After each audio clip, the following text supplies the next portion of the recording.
أشعلت تصريحات الدولي المغربي عز الدين أوناحي لاعب مارسيليا الفرنسي الذي انتقد فيها طريقة لعب المنتخب المصري سجالا لدى لاعبي الفراعنة ووسائل الإعلام المصرية، وبخصوص مواجهة المنتخب المصري ونظيره الموزمبيقي في افتتاح مباريات الفراعنة في المحفل القاري.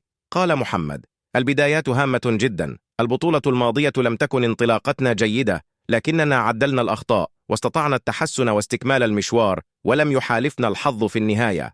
وتابع في الندوة الصحفية التي تسبق المواجهة: المدرب أكد علينا التعامل مع كل مباراة بشكل منفصل، وتركيزنا سيكون على أخذ البطولة خطوة بخطوة، وسنحارب للوصول إلى أعلى نقطة والتتويج باللقب. نمتلك مدرب ولاعبين على أعلى مستوى، كلنا منتخب مصر، وكلنا علي قلب رجل واحد، ونحارب من أجل هدف معين وهو تحقيق حلمنا. وختم: مواجهة موزمبيق صعبة للغاية، الكرة تطورت جدا في العالم وخاصة بإفريقيا، لم تعد هناك مواجهات سهلة.